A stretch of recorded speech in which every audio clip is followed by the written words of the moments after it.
Hello and good evening, ladies and gentlemen. My name is Sword Artchild. I'm a player with autism, and welcome to the first episode, hold for the sequel in Let's Play Ace Attorney not Dual Destinies, Ace Attorney Investigations 2, Prosecutor's Gambit. And we're doing it via the Ace Attorney Investigations Collection series, which came out on the it came out on the 6th of this month, and by the time you are seeing this video, it will most likely be a week from its release date. And I've been looking forward to this for a very long time, folks. I mean, we've already did all of the first game in my channel. Today, we're going to move on to the sequel of the series, which has, up until now, never been released outside of Japan since its initial release date for the Nintendo DS on February 3rd, 2017.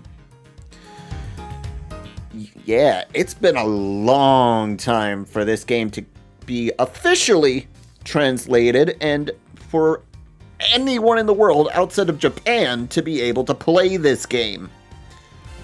Granted, there was a fan-translated version for the game, but I kind of want to do this in more legal means of doing this, so I waited, and luckily that waiting paid off, as everybody can now play this game. Last time in the Ace Attorney Investigation series, we just concluded the final case of Ace Attorney Investigations, Turnabout of Flames. Oh man, it's been a while since I did this case. What was it that happened? Oh yes! To put it briefly as I can anyway, we learn of the true identity of the Yatagarasu, which is not one person, but 3. And we also learned that there were, I think, a double homicide on the building that a Silver Steel Samurai event was happening.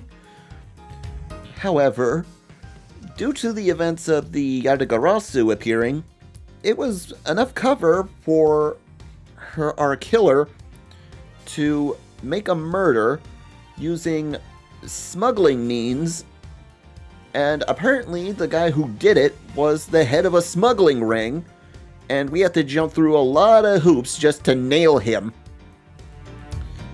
But now that the whole thing is completed, we get to move on to this game. So, what awaits us in this title? Let us find out in Episode 1. Turnabout Trigger. I'm so excited to try this.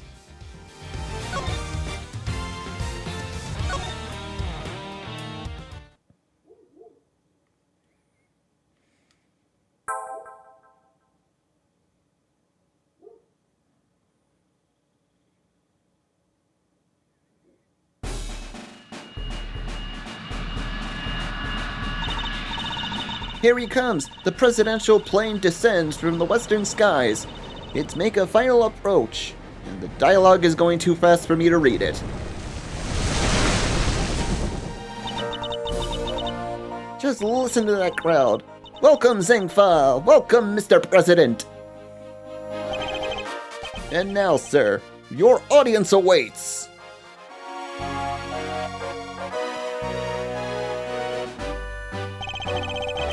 Honored friends and allies, I am here today to deliver a message. The odious criminals that dodged they're going way too fast for me to read it, and it looks like somebody's about to get assassinated. Oh dear.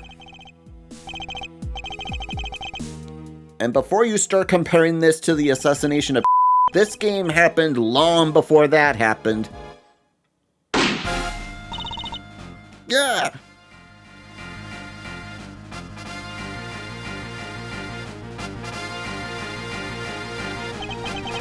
Call the prosecutor's office! Get Miles Edgeworth here right away! If anyone can solve this, he can!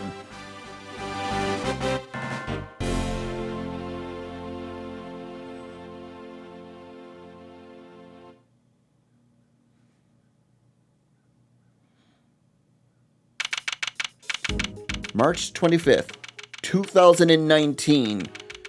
Gourd Lake, Spectators Area.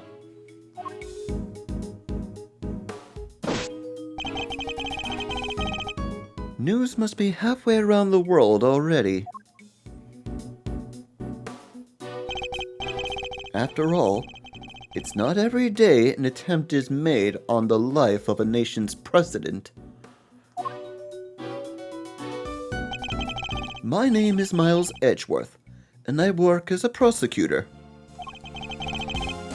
I came as soon as I got the call. The moment the phone rang, I knew it was serious.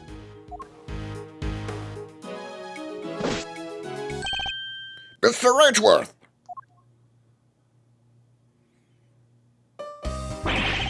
Thank goodness you're here, sir! This is Dick Gumshoe, a detective with the local precinct. He's the one usually assigned to my cases. How is the president, detective? We still don't know, Mr. Edgeworth. The medics just boarded the plane a few minutes ago. I see. I hope he's alright. Then I suppose you better show me the scene of the crime instead. Right away, sir. Hey! I said hey! Yeah, you! Ruffles!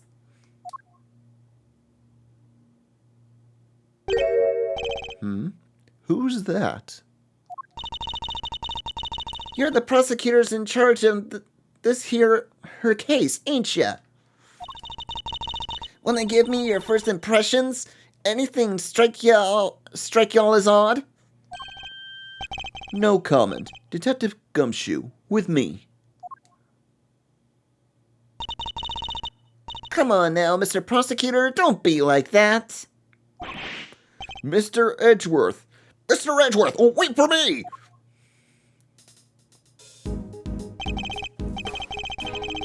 Now, detective, I'll need the facts of this case in as much detail as you can give me.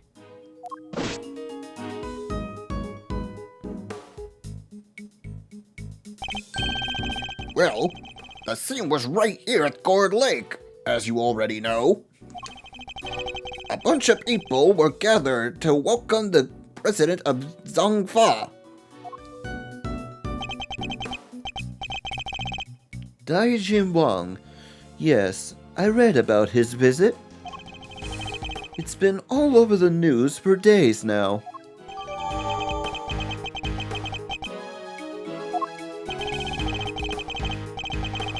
It was raining until just before he landed. Luckily, it let up, and he went on the stage as planned. And then, smack dab in the middle of this speech, bang! A gun goes off, and everybody runs for cover, terrified for their lives. Apparently. What do you mean, apparently? That's common sense, Gumshoe. Apparently? Truth is, I only just showed up myself. I don't know a whole lot more than you do, sir. You were summoned on short notice as well? Sure was. Right in the middle of my day off. I was at the office taking advantage of the peace and quiet to prepare for my next case. And then the boss himself calls here to the scene. Never a dull moment, eh, Edgeworth? The boss? Yeah, the chief prosecutor was right here in the park. Saw the whole thing. First chance he got, he yelled at the top of his lungs, Get me Edgeworth right away! He's the only man for the job." Something like that. I see. Oh, they coordinated the perimeter of the park off as soon as it happened. You'll be happy to know. So our would-be assassin is still here somewhere? Good.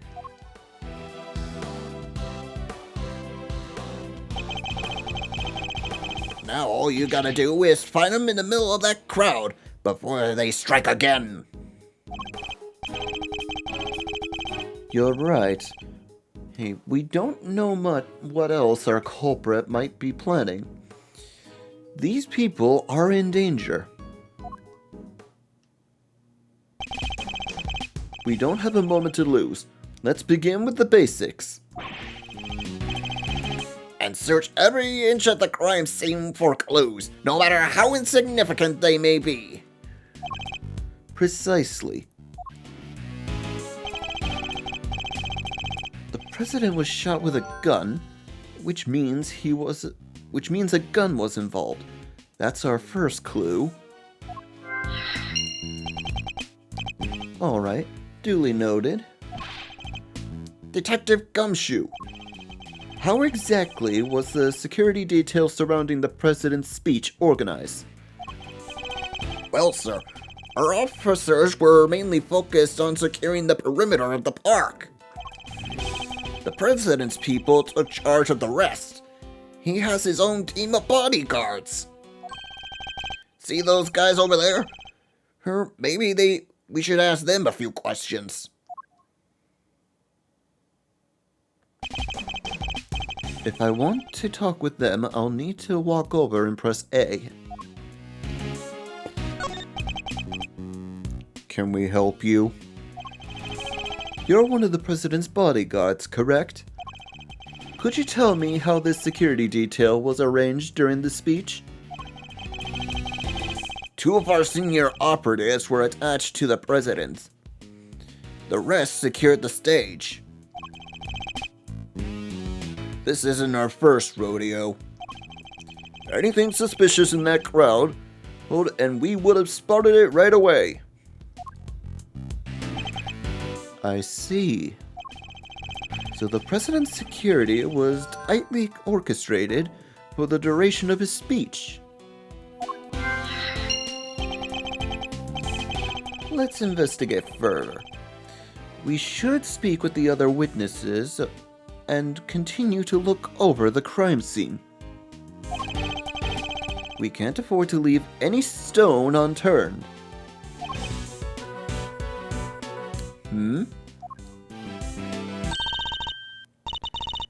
So that's all you'll go about it, huh? So that's how you'll go about it, huh? Sure is something, seeing the pros at work. Care to share a little about what happens to that information once you got a hold of it? Bystanders. This one seems persistent, but I can't afford to get distracted. Hey, Ruffles, I asked you a question, dang it! What happens next? Well, we put all the information together and tried to find connections, right, sir? Detective!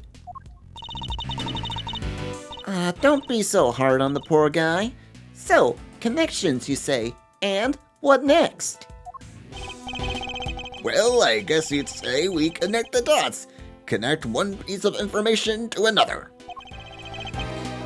It's Mr. Edgeworth's forte. He's a logic master. I can view what information I have with L and then connect them with X. I should try it now. Oh. Security was tight for President Wang's speech, but he was still shot at somehow. The president's security detail was on watch throughout the entire thing for anything suspect.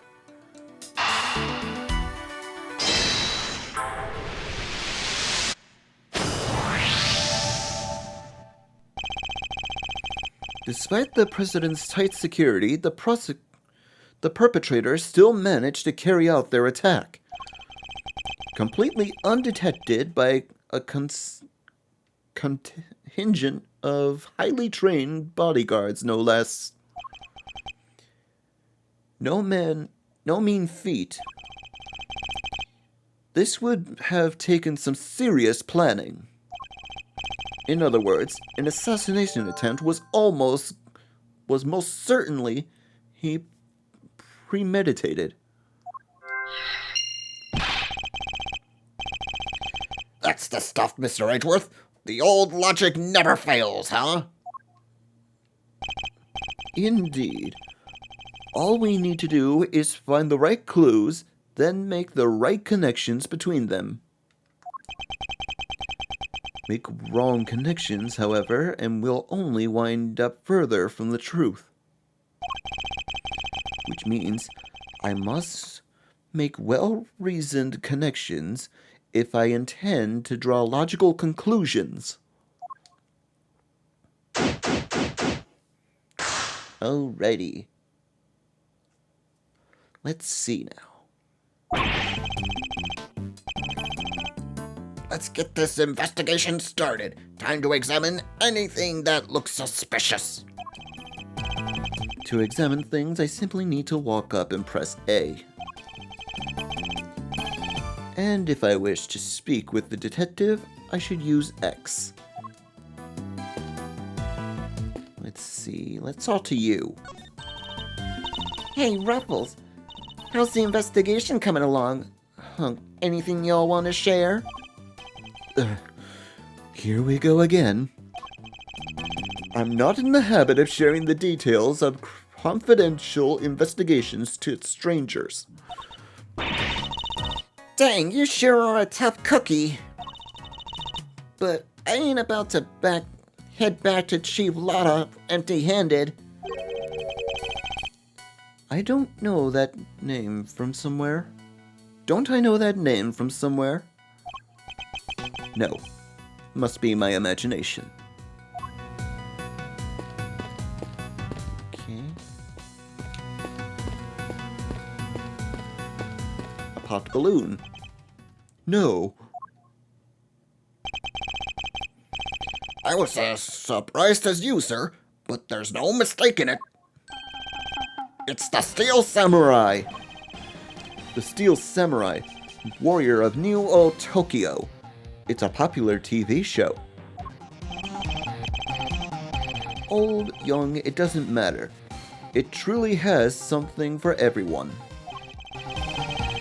Beats me why they had a Steel Samurai balloon, but at a welcome party for a foreign president. It is a little odd, although, now that I think about it, what better hero to represent our nation? I must scour the scene and inspect anything that catches my attention. I see something right there.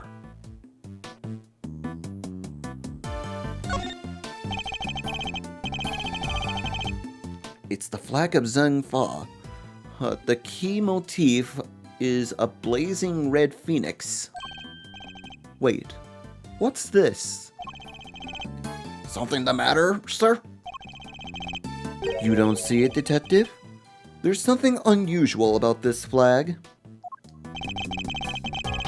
Compare it to the one on the other side of the stage, if you will. Oh, that's a beauty right there. Just look at that. Just look at it flapping in the wind. It's immaculate. Exactly. Which is how a flag should look.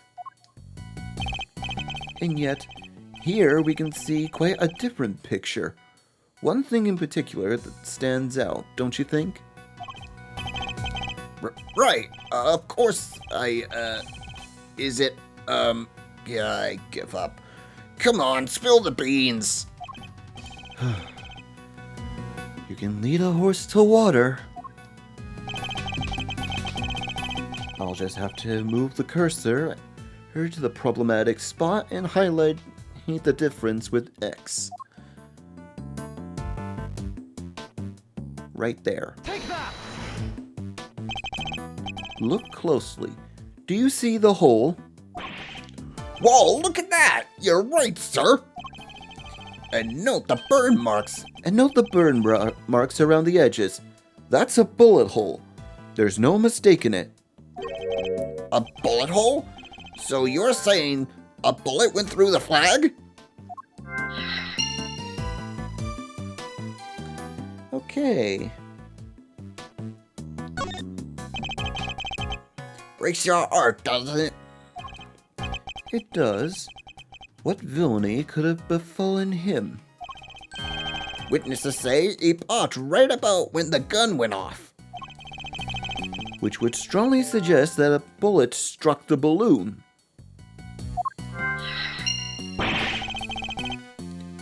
Looks like we got a case of cold-blooded samurai murder on our hands. This is sacrilege. I won't rest until the culprit has been apprehended. Detective, we cannot let this vile assassin escape. We won't, sir. You can count on it. Okay. I think we've gathered enough information for a moment. Time to put the pieces together and see what we can figure out. Let's see. This and that. Am I right?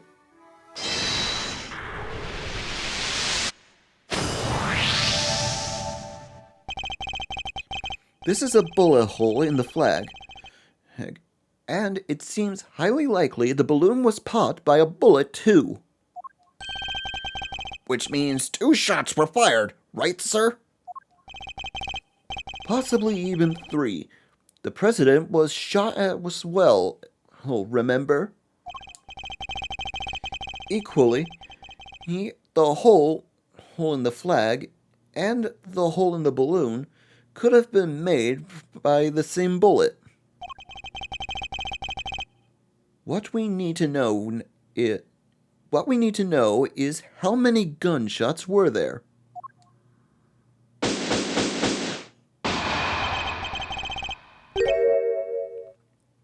All right. On with the Ruffles! Ruffles! Y'all figured something out, huh? Care to share? Who exactly is she, and why does she keep shouting at us? Runebaker, I guess. Seems pretty interested in the case. Come on, give me something here.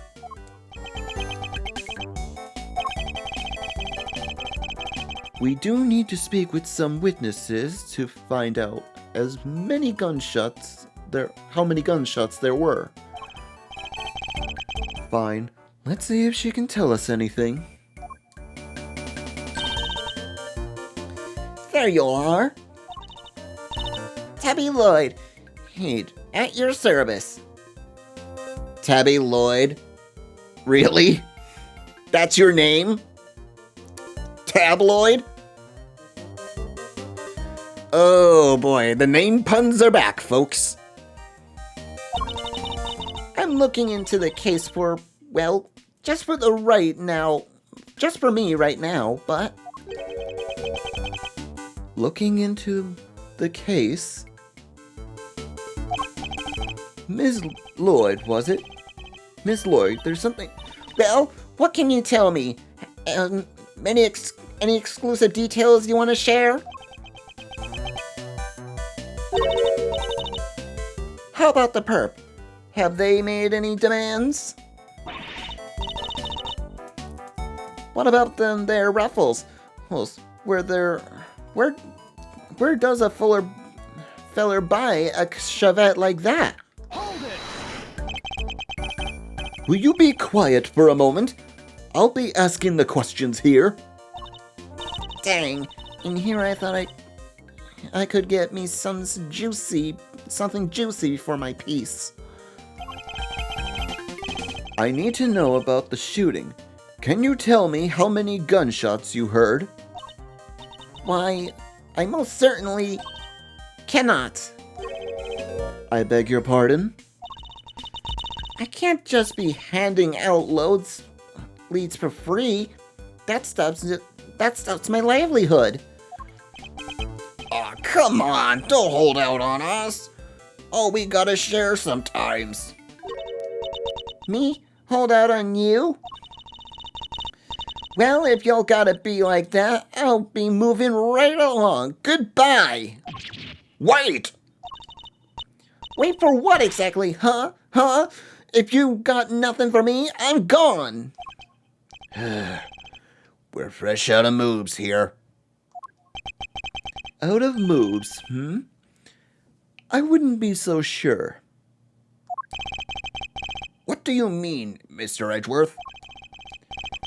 As you know, Detective, I like to play a little chess. And what does one do in chess when an opponent adapts a defensive position? Why, the board offers any number of options, but some are more effective than others. Sorry, sir, but this is all going way over my head. No matter how impenetrable an opponent's defense may seem, it can always be overcome. Watch and learn, Detective, as I shatter my opponent's resolve with the power of words.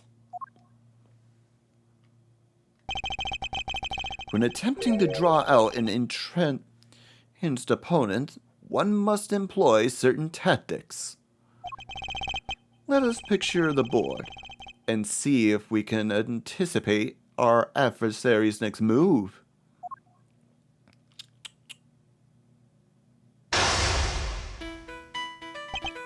Now, we must analyze the state of play.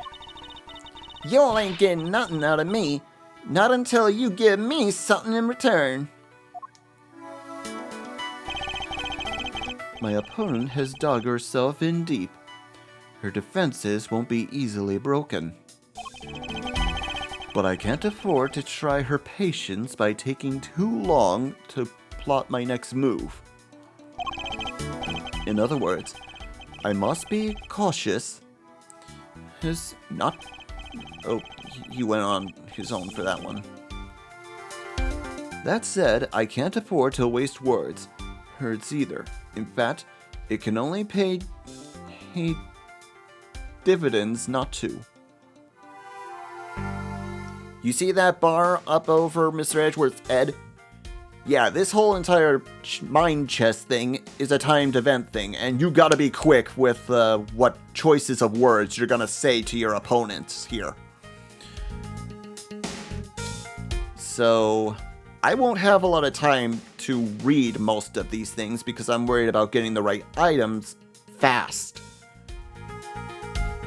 So, just bear with me on this one as I try to go through them as fast as possible. If my opponent gets too agitated...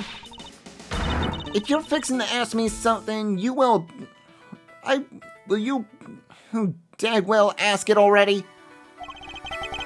I may be able to gain a tactical advantage by calmly biding my time. Then, when I see a crack in my opponent's armor, I pounce. I should begin by finding out what it is that she does.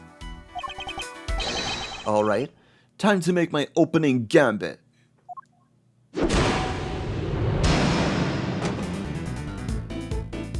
Okay. Why don't you begin by telling me what it is that you do? Sure, or I could totally not do that. Think I don't know when to keep my mouth shut? That's my job. Is it now? So you do something you won't, or can't, tell anybody about? No, shut up. I ain't no lawbreaker. If that's what you're insinuating. Bide my time. I'm a law-abiding, everyday citizen, and you got no reason to say otherwise. Forgive me, I meant nothing by it. If it's something you can't tell me about, I imagine it must be very important work indeed. Huh? Well, sure, I guess. Please say as it was. It will be once I bag my first big scoop. Okay. I see. It's a scoop you're after. So you're a journalist, is that correct? Dang. Sure. I'm your friendly neighborhood reporter. The hungriest cub on the beat. That's the mystery of what she does for a living solved. Perhaps our hungry young cub has gathered information vital to our case.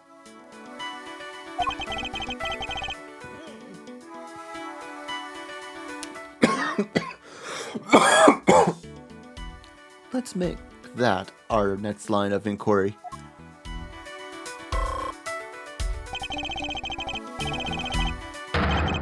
With the opening moves concluded, the mid-game approaches.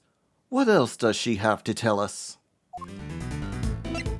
Which one do I want to do? Which one do I want to do? At the time of the incident, were you present at the scene of the crime? Come on now, Ruffles. You ain't gonna give little old Tabby something first. Absolutely not. Then I ain't giving you nothing either. You think I'm a sucker? Think again. Let's see. I'll bide my time for now.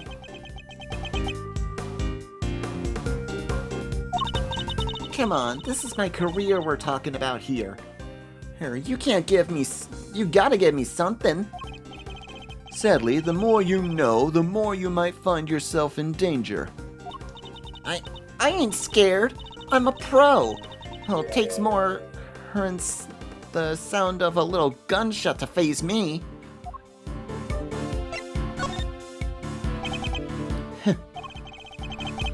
You say you may be a pro, as you put it, but I'd say you're still a little wet behind the ears. You say you heard gunfire, which proves you were here at the time of the crime. Therefore, you must have seen something. Double dang. Fine. I was here. I saw it. It come to report on the big speech. Wound up reporting on the shooting. And you won't get no more out of me than that. I'm done with your tricks, Ruffles. If she came to report on the event, then she must have made a record of some kind. A record I would very much like to get my hands on. This is quite the clue as to where to take the conversation next.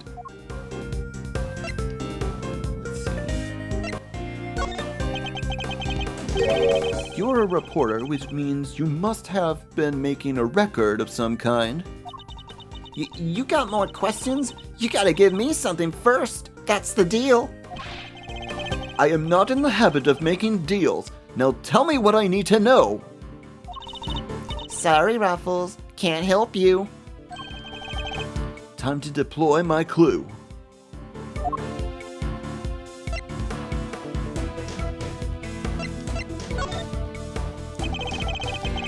No self-respecting reporter would leave the house without a means of putting the things on a record.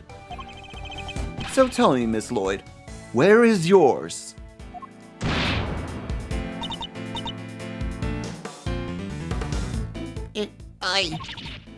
Of course I made a record. I told you, I'm a pro. Oh, dang near her wore my shoes out running around on this one. Which is why I'm not about to just hand it over to the first person who asks me. I am not just anyone, young lady. I am the prosecutor in charge of this case. Don't you young lady me. You ain't getting it no matter how many times you ask. Bide my time for that one. You understand, don't you, Ruffles? It ain't nothing personal. I understand that your job is a difficult one. You do? Well, ain't that sweet? And in such a competitive field, you must sometimes doubt that you'll ever succeed. Nah, I'll go plenty far. I'm sure of it. Yeah. Just as long as I got my trusty tape recorder, I'll always be ready to nab me a scoop.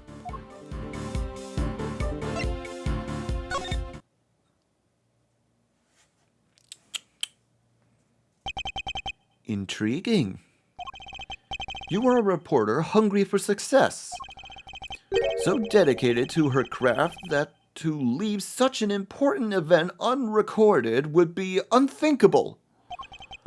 And indeed, she did not. She commented the entire event on tape. Dang it! This is my scoop you're messing with. My big break! Fine, sure. I recorded the whole darn thing. It's all right here.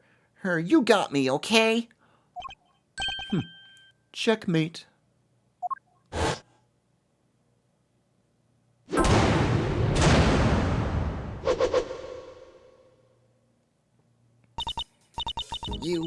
You're something else, Ruffles. I want Trina to be all strong and silent, but you had me singing like a canary. Never mind that. Now, play us the tape. They should finally tell us how many shots were fired. Fine, you can hear it, but I got conditions. You playing me like a fiddle riff, Ruffles. Only the chief ever played me so good. So you gotta agree to be chief number 2, and be mentor to a rising star, aka me. Chief number 2, huh? Kinda sounds like a second president. Aaron. That's a big responsibility, sir. And there's one more thing. I want exclusive reporting rights for the first 24 hours. Come on, you gotta say yes. Because what kind of mentor wouldn't give his star pupil an exclusive, huh? She's a difficult woman to refuse, and I need to hear that recording. 24 hours is more than I can promise, but the story's yours until the case is solved. And the job of chief number 2? I think not. You're no fun. But I guess a girl can't have everything. All for the sake of the scoop, huh? Alright. You got yourself a deal. I got exclusive access starting right this second, Ruffles. Good. Then our first order of business is to listen to that tape.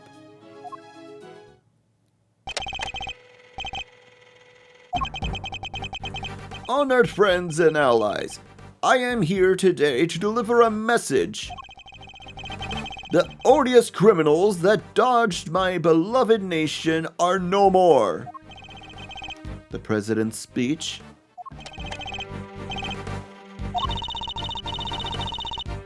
The president passionately addressed and assumed the crowd. as if trying to shake off the reporters of his declining popularity by sheer force of will. That there's me. He can't be a little commentary to set the scene. The meeting is scheduled for just after the speech, correct? He seems pretty pleased to be able to put the whole Yatagarasu situation behind him. As well, he should be. This is a great day for us all. Whose voices are these? Oh, there was these two old guys standing right in front of me. They were whispering away to each other the whole darn time. I know their voices from somewhere. Wait, the part where the gun shop is right after this.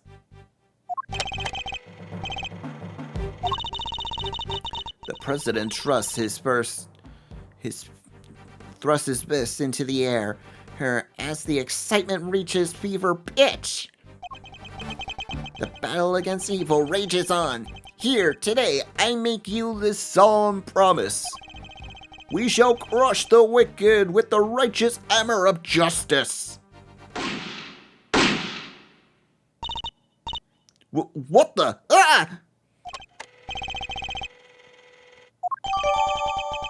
So it was 2 gunshots that were heard. So, 2 shots were fired. Yep, and that tells us something. Something very important indeed. It allows us to deduce who's the trajectory of one of our bullets.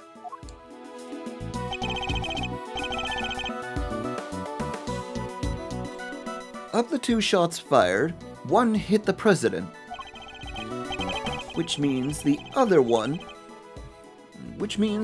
must have passed through both the flag and the balloon in that order. Which, as you can see, allows us to deduce the position of the shooter. The only possible place from which the bullet could have been fired through the flag and into the balloon it's right around here somewhere. Let's see if I'm right. Take that! Drawing a line between the flag, head, and balloon gives us a trajectory of one of our bullets and places our shooter on the left-hand side of the spectator area.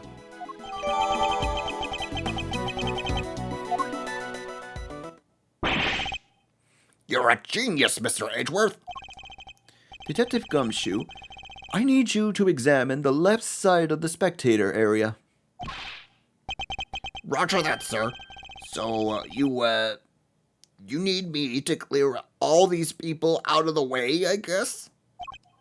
I do, and what evidence remains to be unfolded may already be deteriorating. So I'll need you to be quick about it. Yes, sir! Chief, hey, I'm talking to you, Chief. I suppose you mean me, Miss Lloyd? I surely do. Oh, you gotta let me help out. Oh, this stuff's my forte. I'm the best crowd herder you ever did see. I'll pummel and push 'em wherever you like. A very kind offer, but I think a less hands-on approach might be preferable. Also, about this chief business, I am nobody's chief. Whatever you say, Mr. Edgeworth, sir. Your wish is my command. I somehow doubt that.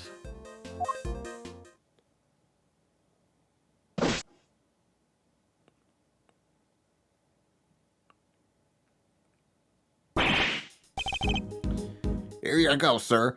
It's all ready for you. Miss Lloyd here cleared out everybody just like that. Hey, you should have seen it. Oh, you ain't seen nothing. The chief, my other chief, that is, she send and I'm running twice as quick.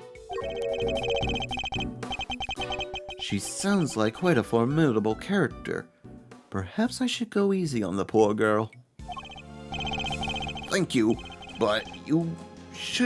But you really shouldn't have. All that running around. Your clothes are covered in mud. Allow me to pay for the cleaning. It's the least I can do. Huh? You mean my jacket? Oh, don't you worry your pretty little head about that. It's irreversible. It's reversible, so all you gotta do is switch it around and alakazam, no more dirt. On the outside, perhaps, but you still have something of a problem with the inside. We're ready to get back onto the investigation whenever you are, sir. The crowd has trampled the entire area. We'll be lucky to find any traces of our shooter at all. And is that Prosecutor Payne right next to me?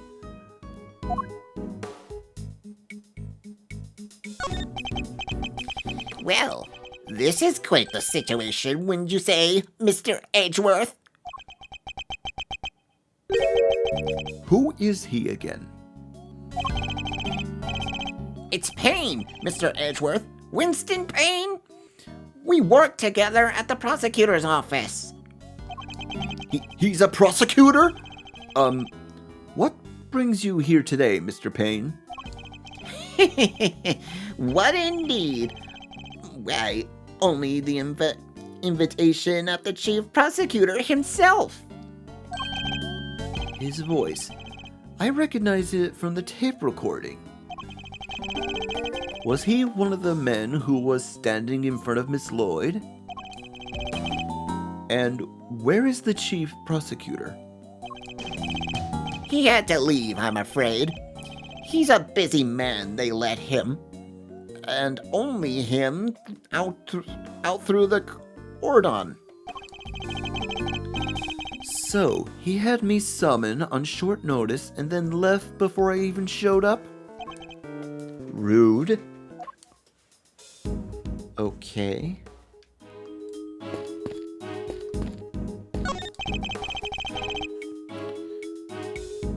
You're with one of the news channels.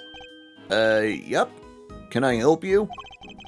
You must have footage of the event. Do you mind if I take a look? I wish I could help you, but that might be a little tricky. And why's that, head huh, pal?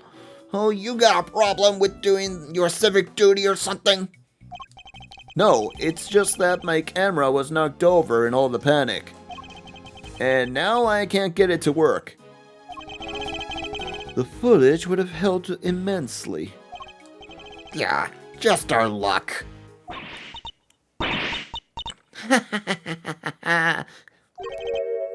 What The... You look like you need a little help, Mr. Edgeworth. I know that voice. Kay?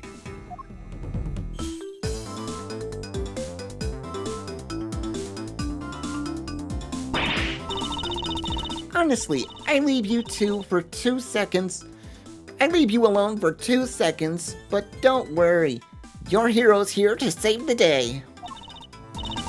That's right, the one and only Kay Faraday. Hero? Only you would give yourself a title like that. So you're not the great thief anymore? Not right now, but it's not like I quit. I'm just on sabbatical. I'm taking time out for some investigative training. Being the second Yatagarasu doesn't come easy. Kay helped me out on a few occasions or two weeks ago. About 2 weeks ago when I was working a case. The case of the Yatagarasu, a mysterious thief who seemed to appear and disappear at will. And who claimed only to steal the truth. She called herself the second Yatagarasu, the successor to the so-called Great Thief. There's not a lock I can't open or a trap I can't escape. And when it comes to stealing, well, I'm still in training, but I'll get there soon enough. What are you doing here, Kay? What do you think I'm doing? I've been enjoying the festivities, of course. I suppose she did mention being fond of such things. And afterwards, I was thinking of dropping by your office to see you guys, but now I don't have to. Good to see you, kiddo. Oh, you're as bright and breezy as ever. Oh, Gummy, how you been? And you're looking pretty full of beans yourself. So, Kay, what are you really here to save today? Save the day? Yup. Prepare for your jaw to hit the floor. Your best pal in the world here only went and took pictures of the whole shebang. Did you now? Then you'd better show them to me. Well, your jaw didn't even drop an inch. What's a girl gotta do to impress you, huh? I know, right? Mr. Prosecutor here is about as much fun as a dang toothache. Won't even let me call him Chief. But I'm forgetting my manners. Tabby Lloyd, ace reporter at your service. Nice to meet you, Tabby. You're right. He's no fun at all. This one time he... You two can chat later. Kay, can I see those pictures? Boo, fine. Here.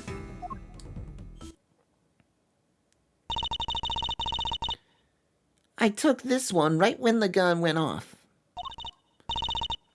It was total chaos, people running everywhere. The president and his 2 bodyguards. What's that? Thank you indeed, Kay. I think you provided us with a vital clue. Howie, your eyes just lit up like a pair of dang Christmas trees. Well, Mr. Edgeworth, care to tell the readers what you've spotted? A contradiction. Huh? A what now? I don't see nothing strange. Allow me to show you. This picture shows the moment of the incident, but another piece of evidence shows something different. I need to highlight the point of contradiction, and then employ my powers of deduction. First, to find the contradiction on the photograph. Yes, this is it. I'll simply press X to make my deduction.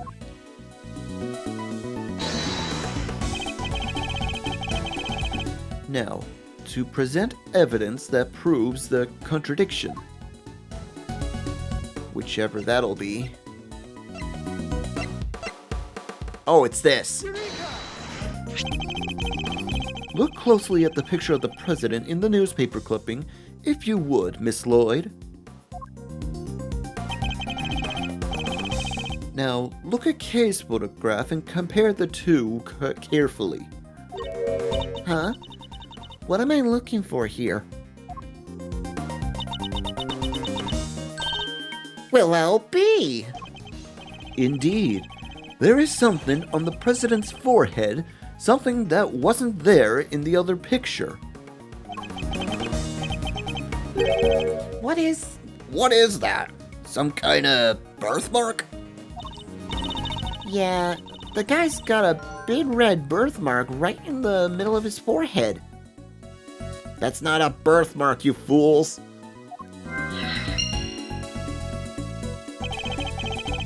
I highly doubt a birthmark just sprung up there since the other picture was taken.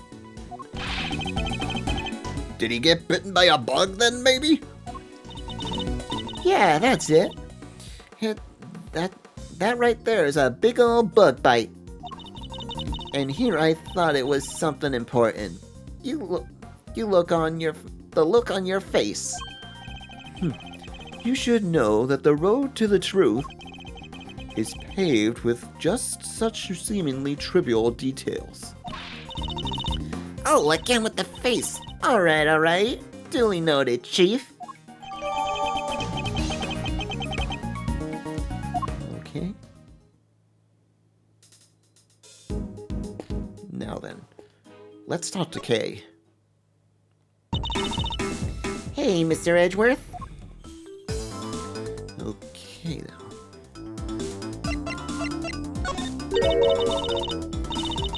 Did you like my big entrance? I bet I really am your hero, huh? Well, your evidence helped things along, certainly. Hey, I'm the second Yanagarasu, remember? All in a day's work.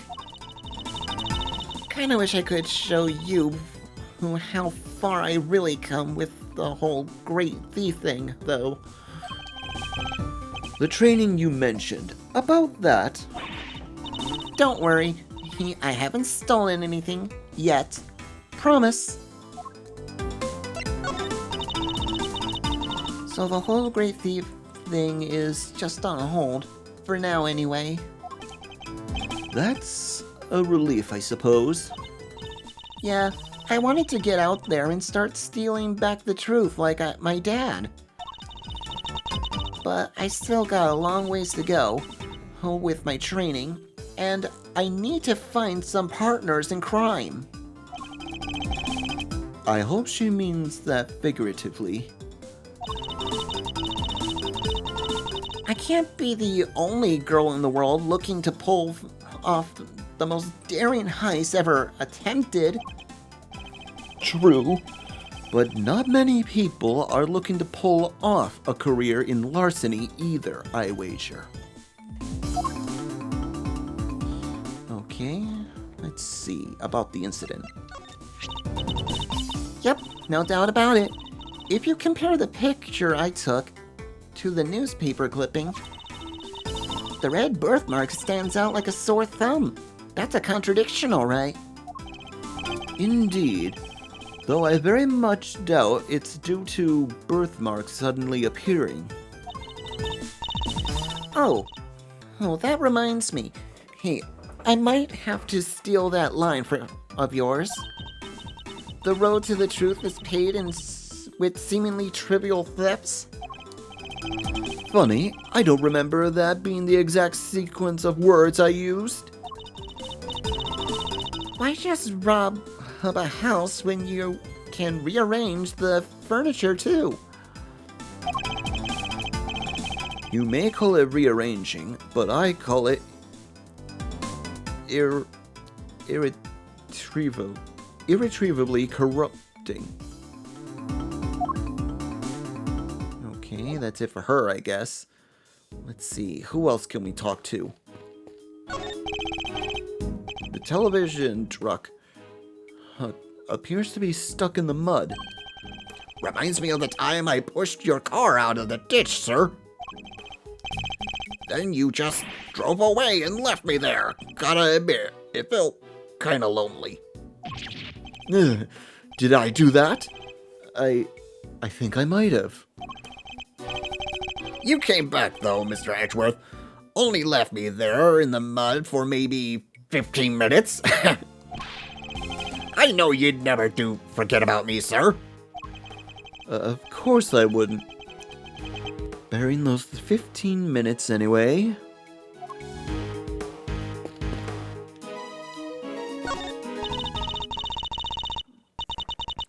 You even gotta pick through the trash yourself? A prosecutor's life isn't easy, huh? Detective Gumshoe, Right away, sir. The faithful detective scrambles through the garbage as the prosecutor looks on, his hands unblemished. Let me see now. Come to Papa, little treasures. is he enjoying himself? Bingo! A popsicle stick. Gotta love the Hooks they put on these. Detective! Sorry, sir. Relevant evidence. Relevant evidence. Huh? I think we got something. Good work, Detective. Let's take a closer look, shall we? Yeah, we all know how all this works. We sure can. Just tell me which way you want it, sir.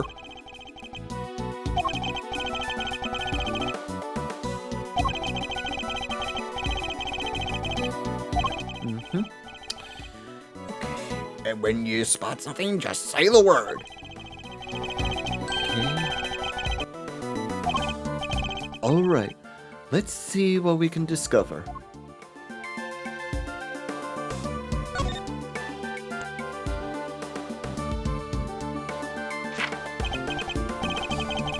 This is a document of some kind. What are we looking at here? Presidential security plan? It's a diagram of the president's security arrangements.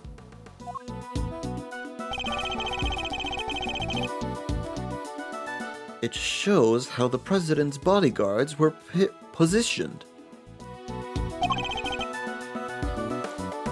It even has his people's names on it. Rook and Knight. They must be the two from the photo.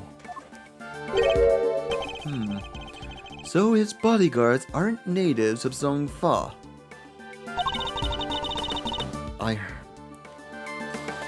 I heard he used some private security firm. But why not employ people from his own country? I know why not. Y'all wanna hear a little tabloids exclusive? You really know something? Sure I do. I was over their embassy not so long back sniffing out a story.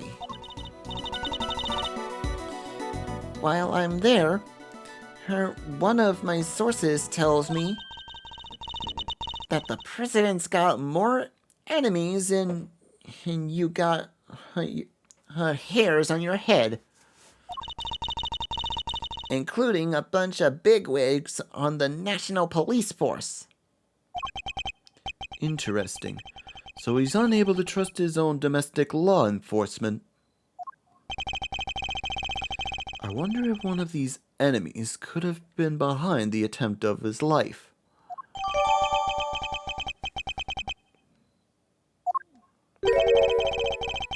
But what was it doing dumped in that bag? You raise an interesting point. It's a document relating to the matter of national security. It should surely be highly classified. Huh? Hey, there's something else in here.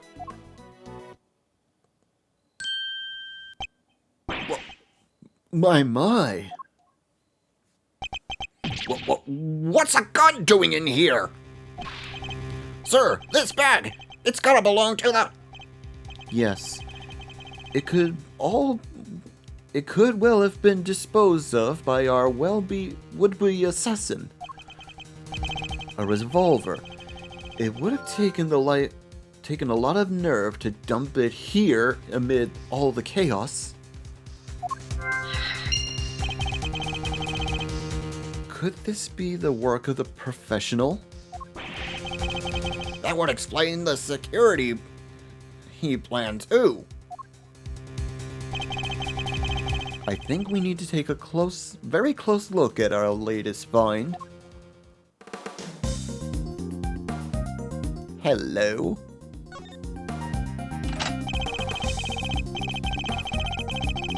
Two spent bullets. Hits are in the cylinder, matching the two gunshots heard on the recording.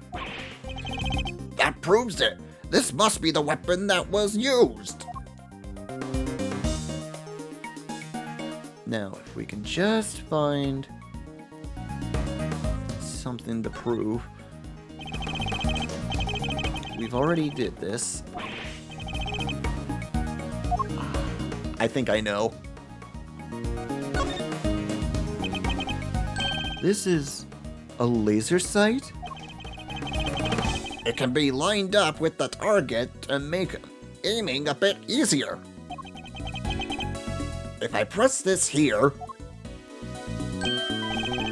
Yep, definitely a red laser. Could the assassin be using a laser sight to target the president? Why does this remind me of something? I think it's time to go over the information we've collected so far.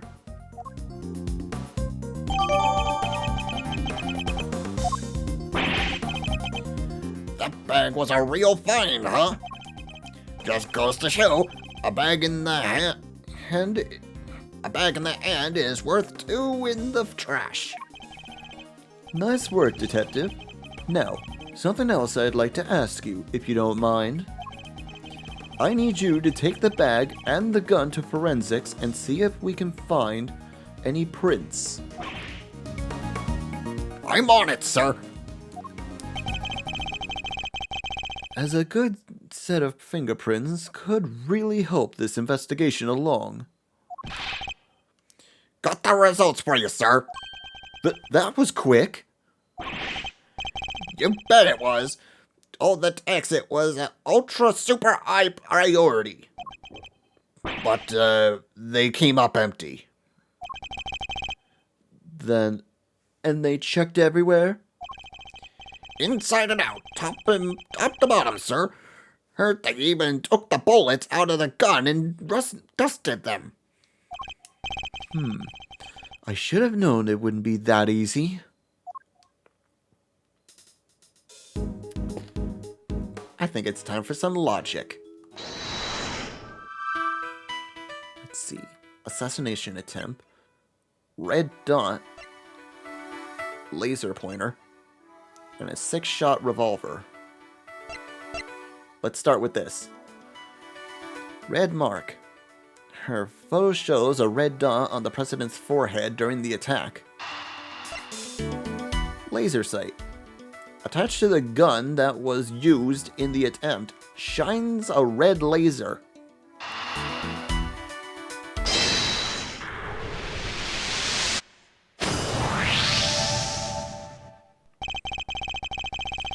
I have solved the mystery of the red birthmark. Really? So it wasn't a bug bite? No. What we're dealing with isn't something that would itch for a day and then disappear. It is, in fact, a beam of a laser sight. Then our killer was aiming to shoot the president square in the forehead. And shortly after this picture was taken, a second shot rang out. Yeah, that's gotta be more than itch. That's gotta do more than itch. Indeed. I fear the president may be in even more danger than we thought. And that the gun we found was the person who used it. Was the weapon used in the crime. I'm having a lot of trouble reading today.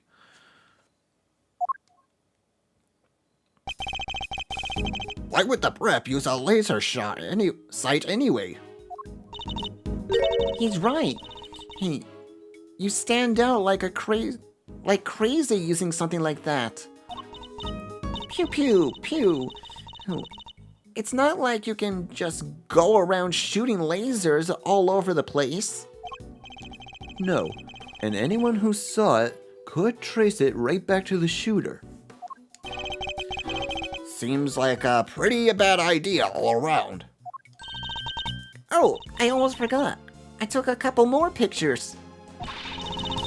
Maybe the laser sight's in one of them. It's a long shot, but it's worth a look at least. Alright, Kay, let's see those other pictures. Yes, sir. Right away, sir.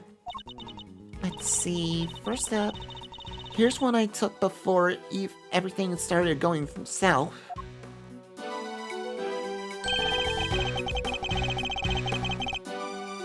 It might be more useful to us if half the frame wasn't taken up by your face. But I can see something in that selfie. Hey, can you blame me for wanting to get a selfie with the president? Lucky for you, this was right before the gun went off. And this one I showed you before is from after the first shot was fired. The second shot came just seconds after this. Then there's... What's this? I can hardly see anything. I got knocked over when everyone started running right after that last picture. Guess I must have pressed the shutter by accident. Not sure this one's gonna be much use, kid.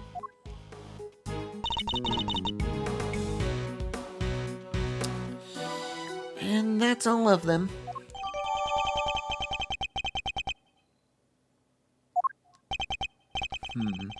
Time to take a closer look.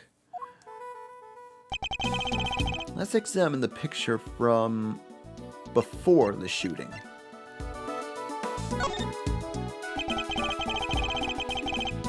Is there any hint of the laser sight here in this picture? Yes, there is. Take that! There, I see it. What is it, sir? Look closely at the person with the red hood.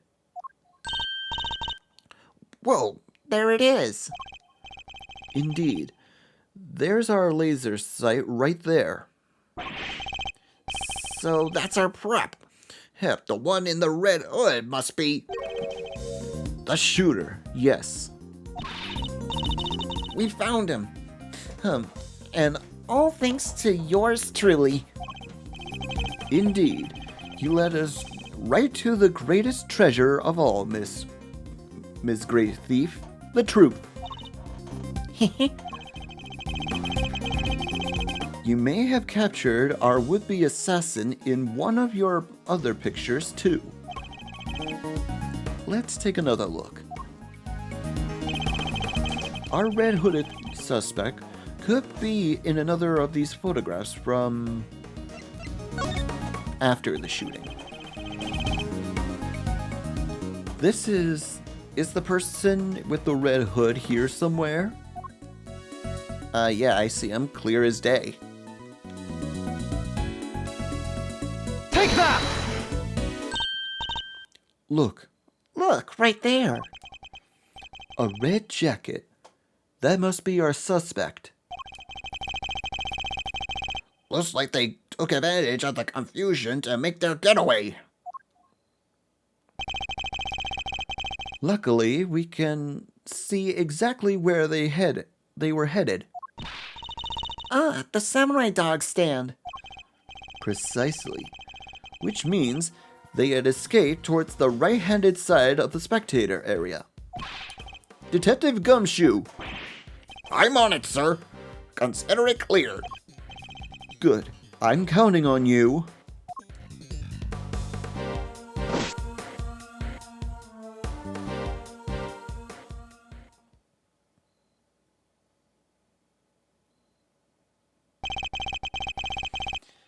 We have you now, my little Red Riding Hood. The entire park is cordoned off, and we know which way you went. Now it's simply a matter of hunting you down.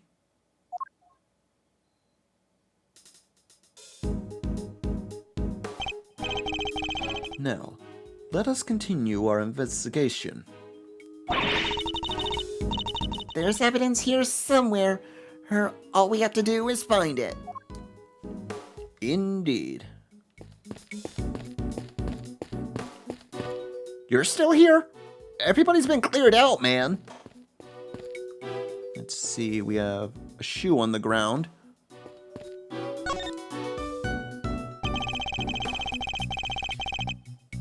There must be a scene and inspect anything that catches my attention.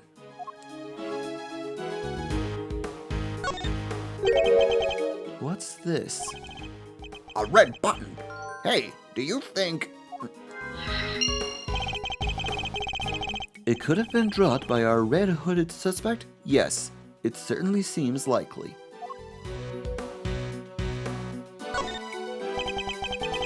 There's something red down there. Detective Gumshoe, can you see what that is under the stand, please? There's something down there? All right. Let's see.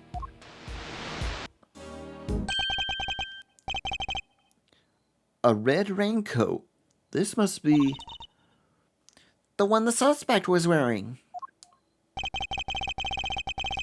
They must have taken it off and hidden it under there before they made their escape.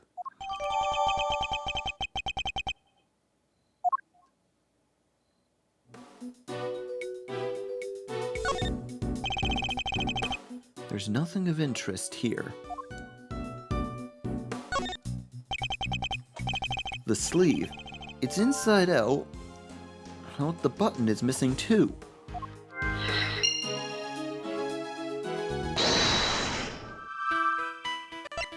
Well, this doesn't take a genius.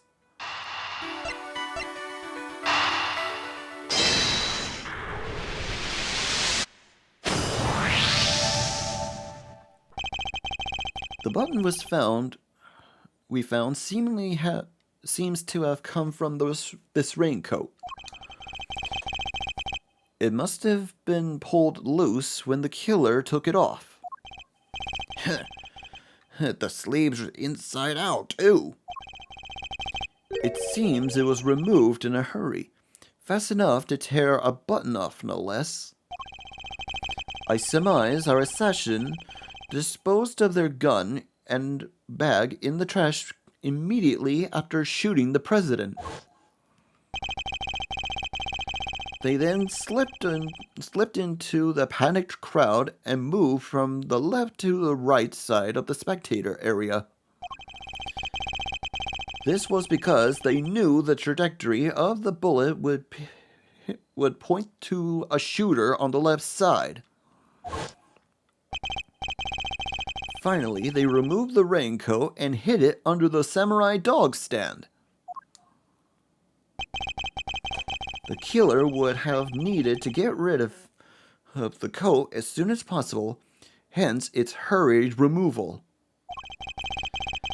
The fact that the right sleeve is inside out is a testament to how quickly it was taken off. Yup, that and the missing button. The question, of course, is why didn't the same thing happen to the left sleeve? Oh yeah, only the right sleeve was inside out. Indeed, and the button on the left sleeve is still securely attached. So, what does this mean, Mr. Edgeworth? If we're to answer that question, Detective, we'll need to inspect the raincoat in more detail.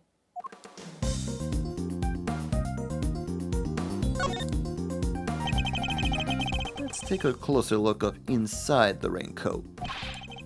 Detective Gumshoe? Yes, sir.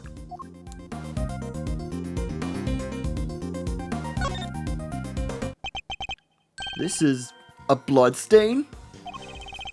And considering where it's located, I'd say the blood belongs to our would-be assassin. So we're looking for someone with an injury. Not just any injury, Detective. An injury on their left arm. Huh? How do we know that? It's simple. The right sleeve's inside out, suggesting that the suspect removed the raincoat in a hurry. Conversely, the left sleeve is just as we would expect it to be. Therefore, the suspect's left arm was never in the sleeve in the first place. And once we understand that, everything else falls into place. Now, Detective, there is a blood stain on the left side lining of this raincoat because the suspect's arm was too injured to fit through the sleeve. Precisely. Or at least, we can say that there is a good possibility that was the case.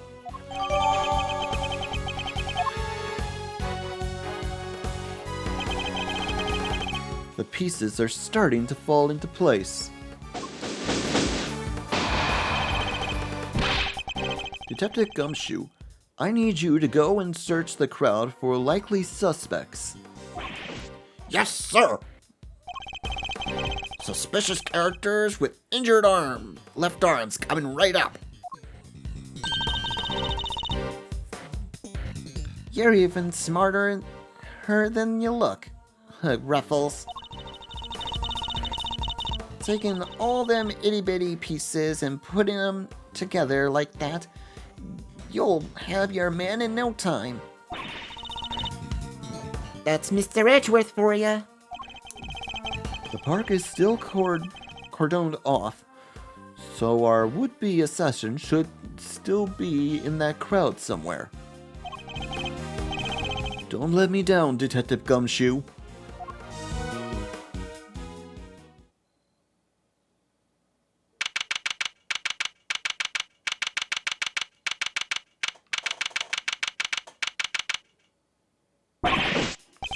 Mr. Edgeworth, we found someone who fits the bill perfectly, sir.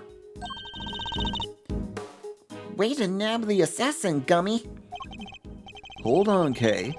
It's a little too soon to be jumping to conclusions. For the moment, they're a person of interest and nothing more. Understand? Okay, no jumping. But he's our shooter, sir. I'm sure of it. He's the guy who tried to take out the president. In broad daylight, surrounded by a crowd of witnesses, this is no ordinary assassin. Bring him over here, Detective. Carefully. Yes, sir. Come on, boys. You heard Mr. Edgeworth.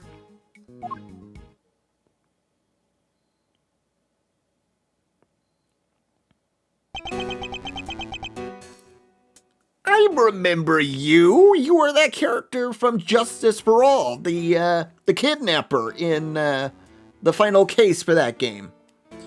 Shelly D. Killer, I believe your name was. No umbrella and a bandage on his left arm. Well, pal, state your name already. Doe. John Doe. Charmed, I'm sure. John Doe. Not a name you often hear in real life. That's correct. That's correct. I know this man from somewhere. I'm sure of it. And you are Prosecutor Edgeworth. You know my name? Of course. I've been following the day's I have been following the day's developments with some interest. Now, perhaps you could explain why you have asked to speak with me? As you've been following our investigation, You're no doubt already aware of who we're looking for. So let me ask you, do you recognize this raincoat by any chance? Forgive me, but I am afraid I do not. I see. Well, I believe its owner, her to be a would-be assassin we are seeking. My. Hey, well, isn't that just shocking? And this same would-be assassin happens to have an injured left arm. Just like you.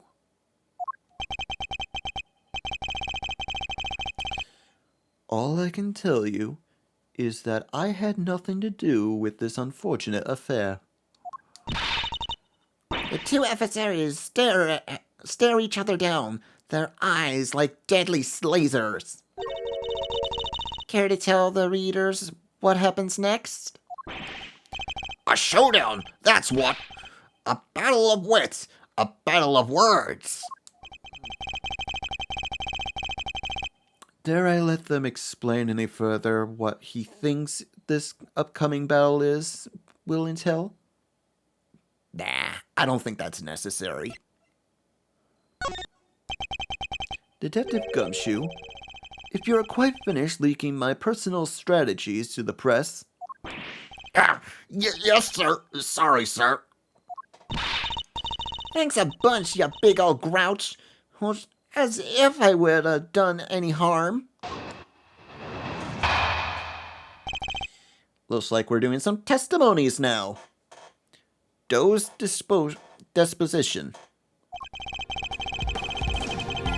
I can understand why whoever wore the raincoat would be of interest to you. But you have no proof that this person is injured, as you claim. My left arm may be injured, but I can still use my right. When it started raining, I simply opened my umbrella. No raincoat required. So you contend that you are not wearing a raincoat. Is that correct? It is. And is that so strange? Not everyone wears one, after all. I prefer to use an umbrella. Team Raincoat over here. They're perfect for when a girl really needs to move. Heck, I don't use neither. Come rain, sleet, or snow, or shine. It's my trusty parka every time. Not exactly the line of inquiry I was hoping to pursue. So you see, I am not your would-be killer. And I am not in the habit of making baseless accusations, Mr. Doe. Please, I am just a simple ice cream pardon me. Forgive me, my wound seems to have begun bleeding again in all the excitement. The owner of the raincoat is definitely our assassin, and said owner also has an injured arm. I'm on to you, Mr. Doe. It's only a matter of time.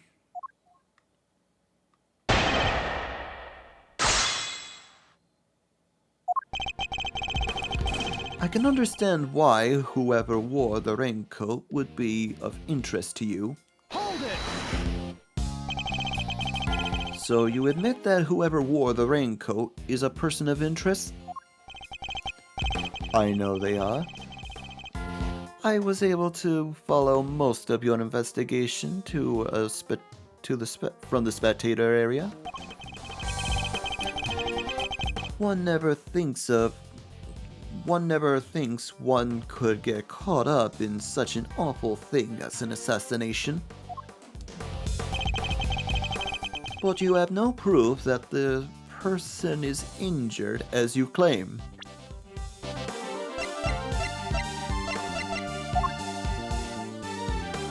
Objection!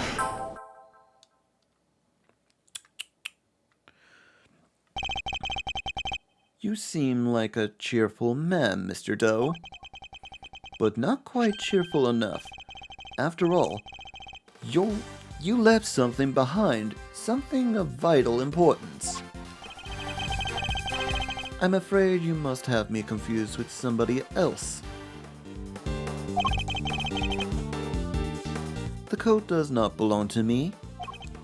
Or do you claim to have some kind of proof to support your accusation? Your arm isn't troubling you too much, I hope. Your wound seems to be bleeding again. I'll survive, although I can't pretend it's not something of an inconvenience. You have my deepest sympathies. Because if it wasn't bleeding quite so badly, you could have perhaps made a clean getaway. What exactly are you insinuating? As we have already established, whoever wore the raincoat is injured. And now I can prove that person was you. With this decisive piece of evidence.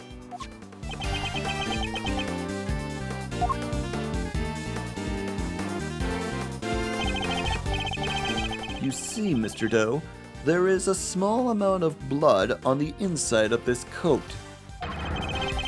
Blood that belongs to our assassin.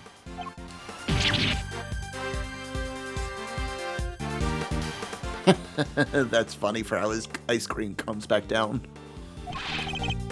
Attempted murder of a foreign leader, causing a diplomatic incident? They'll throw the book at you. You can give us the silent treatment all you like, but we don't need you to talk. A simple blood test will give us the answer we require. All it takes is for us to compare the blood on your bandages with that on the coat, and that will be that.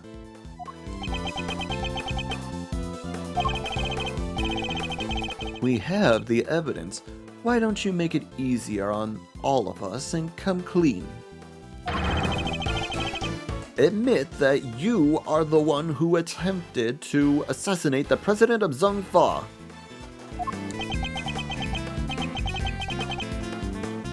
I am not your assassin.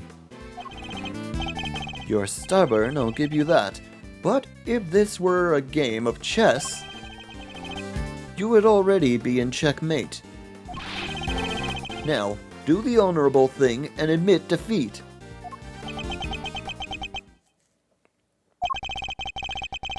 He doesn't look like a man who, with no moves left to play. Very well, you have me. I'll admit it. I was wearing the raincoat. He confessed. Say the word and I'll slap the cops on him right now. But I did not shoot the president. What? Mr. Edgeworth, the only thing you have proven is that I was wearing a particular raincoat. And as far as I am aware, that is not a crime.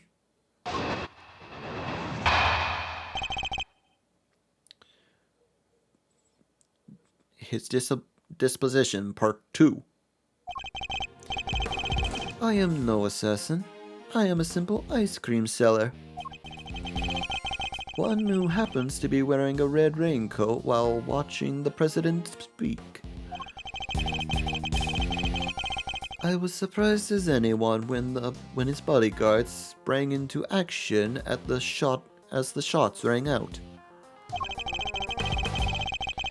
That's when the spectators panicked and started running and screaming for their lives.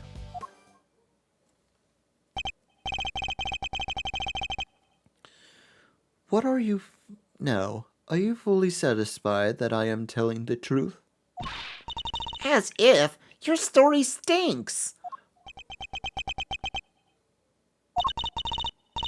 You don't scare me. The evidence is on our side, you know. Look, it's right here, plain as day. The assassin, and they're wearing a red raincoat. Intriguing, but that is not me. Oh, come on! Tell me, Mr. Edgeworth, do you really think that I was the only one in the entire park wearing a red raincoat today? I do, actually. But then why? Why does he seem so sure of himself?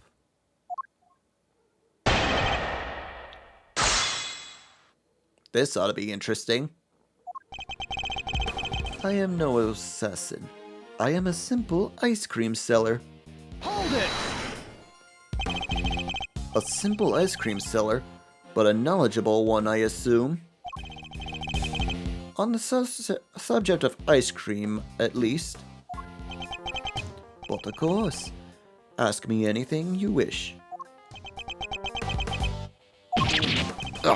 I don't know the first thing about ice cream. You know what the most important thing about making ice cream is, of course? Mr. Edgeworth? Why, the most important thing about making ice cream is to approach with a virtuous heart. And what does virtue have to do with anything? Without proper reverence for the craft, I'm afraid all you'll ever make is a sweetened crystal of ice. There, I hope you now see. I am nothing more than an ice cream seller.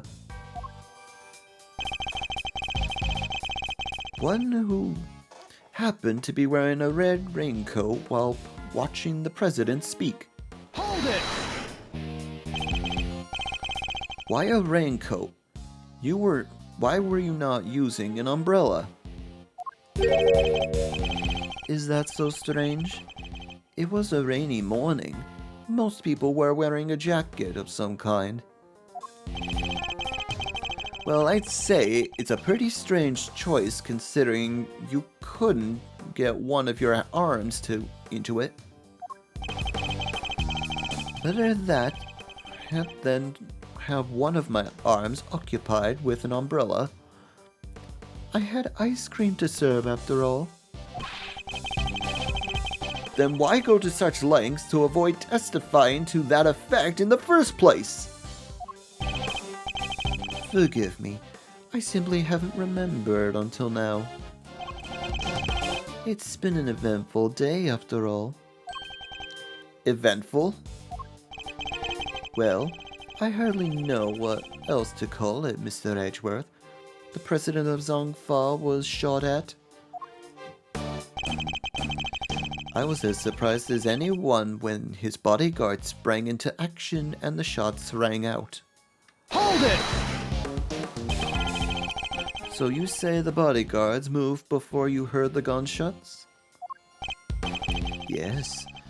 If I recall correctly, they moved fast.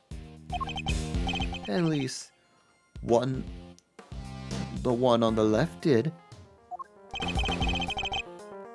You're rather observant, Mr. Doe. I am blessed with keen eyes. The names of the bodyguards heard were written on the top left corner of the security plan. And the one on the left was Rook?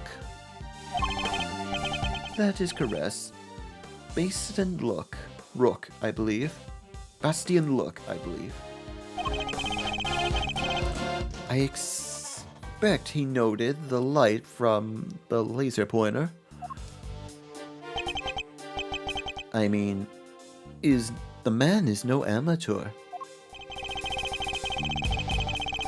Mr. Doe knows a little too much about the business of being a bodyguard for my liking. I'd say our friend here is no amateur either. I'd like you to append what you just said to your testimony, if you wouldn't mind. As you wish. The bodyguard on the left, Mr. Bastian Rook, was it? Was especially quick to respond.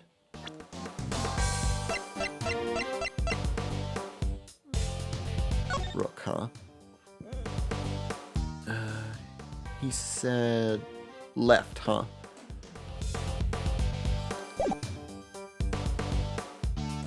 Let's see if this is the contradiction.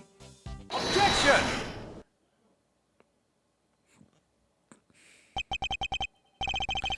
As I suspected, you are more than what you claim to be, Mr. Doe. You overestimate me, Mr. Edgeworth. Oh? Then tell me how a simple ice cream seller knows one of the presidential bodyguard's names. What? Surely you jest. You were the one who spoke their names aloud. Rook and Knight, was it? Objection! We only know those names thanks to the security plan. But look closely, only their surnames appear.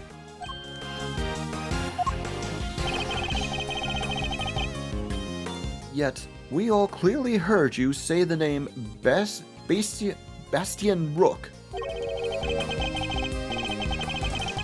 How did you come to possess such information? Information we ourselves didn't have.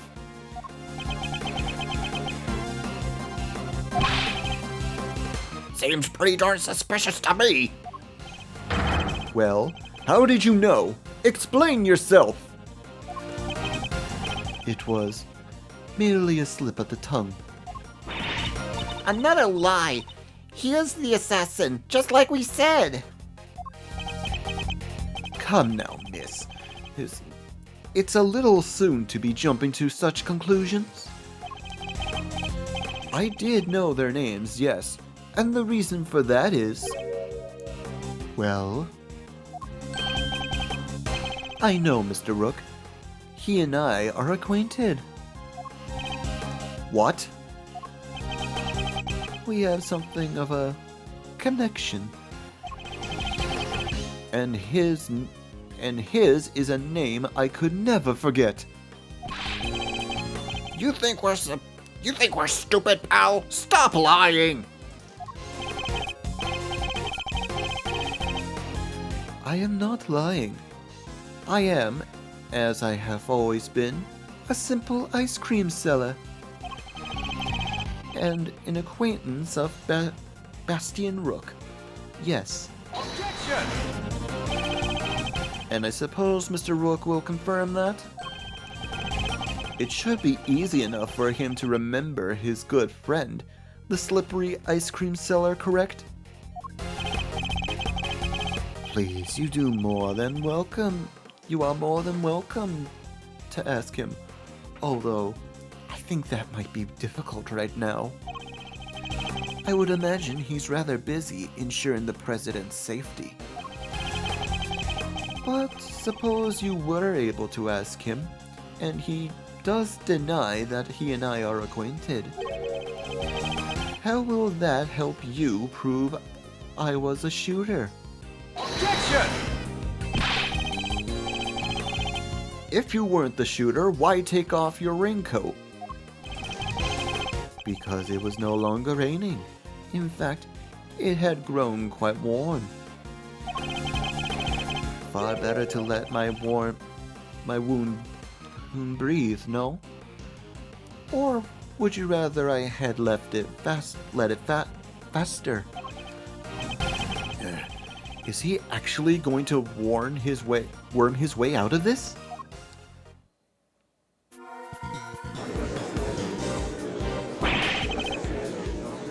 What What are you waiting for, Mr. Edgeworth? Hurry up and arrest the man! He's clearly guilty. If I were you, he'd be in jail already. You might be willing to arrest a man without significant proof, but I'm not.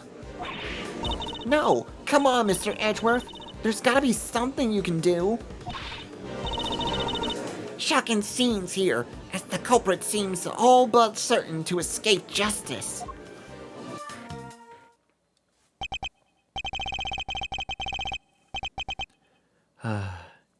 It seems the court public opinion has spoken. Very well. As I will clearly be viewed as with suspicion no matter what I say, I might as well share what I know. What you know? What's his angle here? I saw them. I saw another man with a raincoat. Red hood. Are you kidding? It's the person you captured in the photograph. I first noticed them just before the president's speech began. It was still raining then. Their outfit was the same color as my own, which is what drew my attention. As did the laser beam that was aimed directly at the president's head. He's claiming there were another red-hooded person? Preposterous! I knew if anyone saw me dressed similarly to this individual, I could fall under suspicion myself. And so naturally, I removed my raincoat. Objection!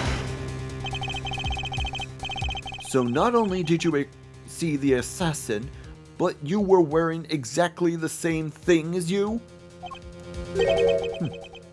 How very convenient. I had thought you might find it far-fetched, hence my not mentioning it until now.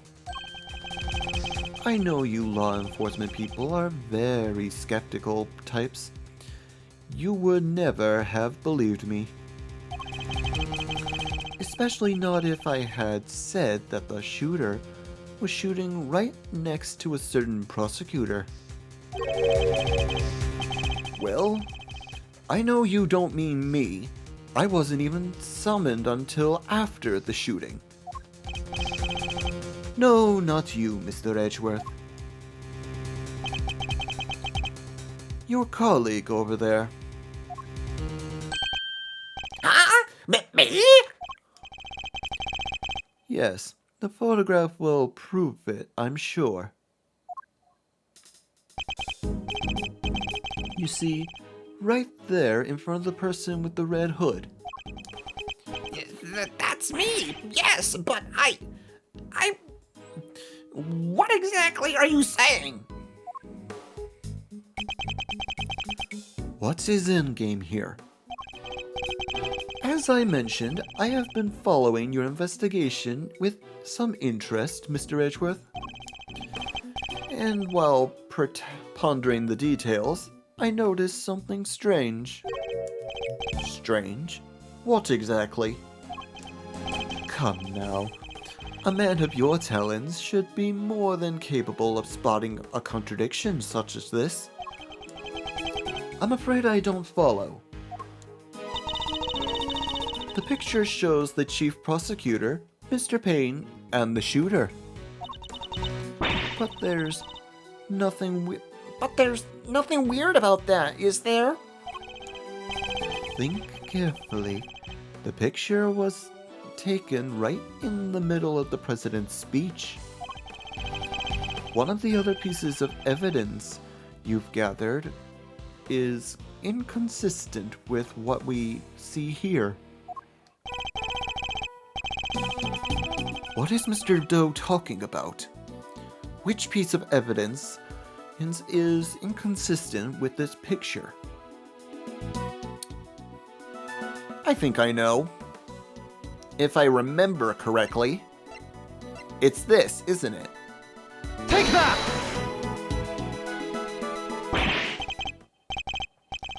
Of course! The tape, it contradicts the photograph. Ah, so you have noticed at last. What is he going on about, Mr. Edgeworth? Someone's missing. Someone who should be here. Huh? But who? Who indeed? The person who is missing in this photograph is Miss Tabby Lloyd. Take that!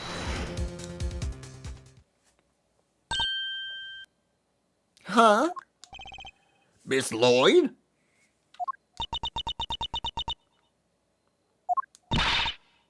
How do you figure that? Mr. Payne's voice can clearly be heard on Miss Lloyd's tape. Considering that he was conducting a private conversation with the chief prosecutor. Oh, there were these two old guys standing right in front of me. They were whispering away to each other the whole darn time. She must have been very close indeed to capture it on tape. You're right, but she's not in the picture. Precisely. Well, Mr. Edgeworth? Do you still believe, Heave, that you have been hounding the right person? Ms. Lloyd, would you mind answering a few questions? Well, y'all are fixing to put me under the microscope now? Alright, sure. Knock yourselves out. I got nothing to hide. Miss Lloyd's testimony. It ain't like I was standing still the whole time. Nah, I was running all over her, roving in reporter style. Oh, and that was a big old crowd. Guess the picture must have been taken while I was in one. Guess the picture must have been taken while I was in one shot, but the tape's from when I was in another. So quit giving me the evil eye. Ain't nothing but a misunderstanding. There's no doubt about it. The voices on the tape. That was Mr. Payne and the chief prosecutor. I'm certain of it. Tabby won't lie to us. I know she wouldn't. But if she did, then that would mean... That she's our perp? Will ya quit messing with me? As if I could have done something like that, little old me. I might be inclined to believe you if your testimony doesn't contain a glaring inconsistency. It does? I thought it was pretty good. Seems I had no choice but to present her with the evidence to expose the contradiction.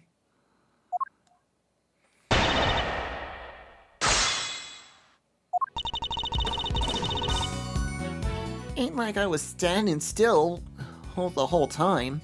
Hold it! Why would you be moving around if your main aim was to record the president's speech? What now? How do you mean? Surely the speech would have been the best record for a single consistent position. Well, see, that is, oh yeah, ambience. Hence, that's the word I was looking for. Gotta capture the ambience.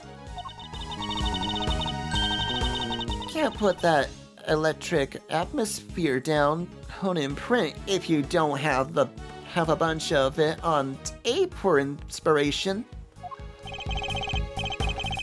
Surely all you achieved was to fill the tape with unwanted background noise.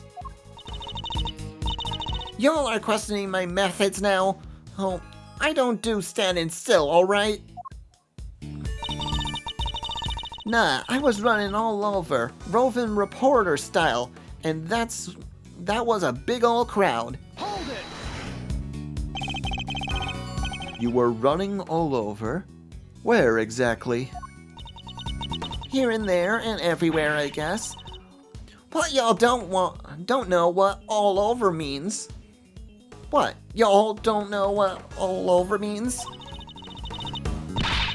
You think I remember exactly where I was and when in a crowd like that? What do y'all want from me?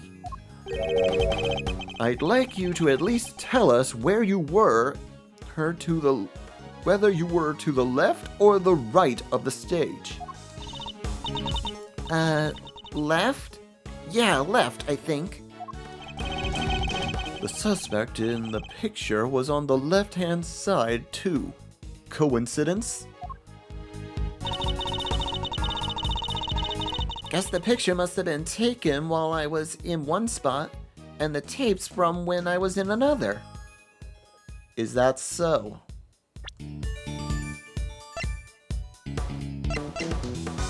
Objection!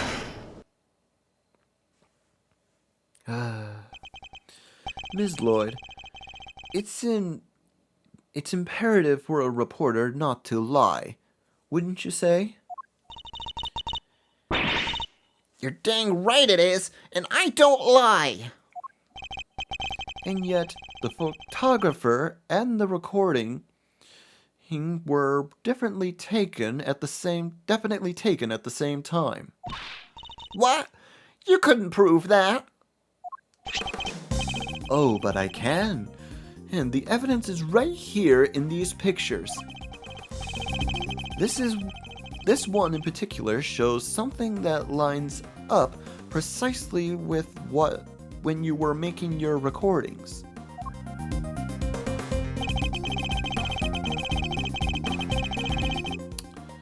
What part of the picture indicates that it must have been taken in the same time as Miss Lloyd's recording? Let's see.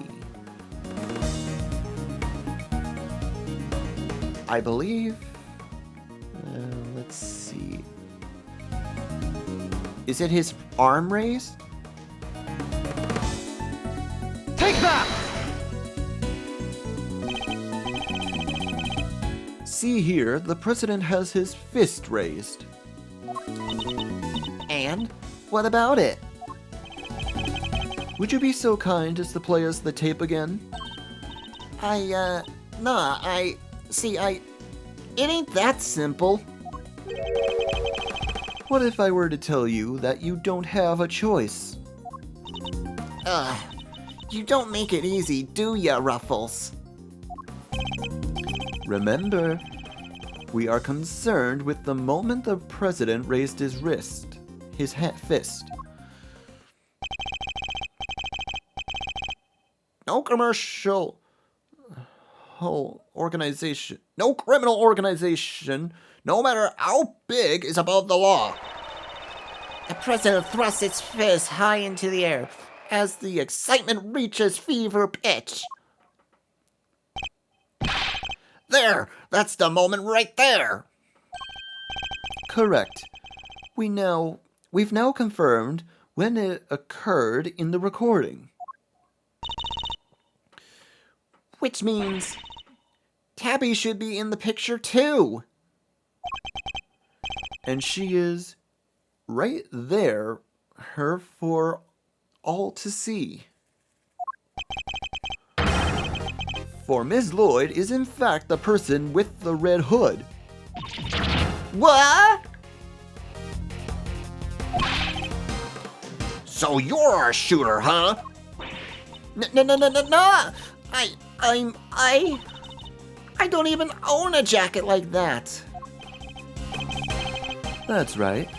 From everything we know, now, the owner of the red raincoat is... let's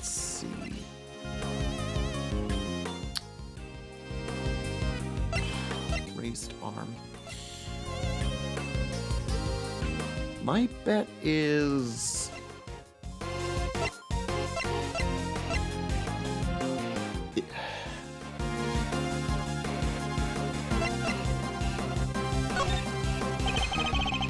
We've already proven that the raincoat belongs to Mr. Doe. You, Miss Lloyd, were wearing something else. Something that also happened to have a red hood. So there were two people with red hoods all along? Indeed. Mr. Doe's last statement was true. Wait, but we only found one raincoat. Where's the other one? Our ice cream seller never mentioned a raincoat, only a red hood. So tell us about our jacket again. Your jacket again, Miss Lloyd? Huh? This whole thing?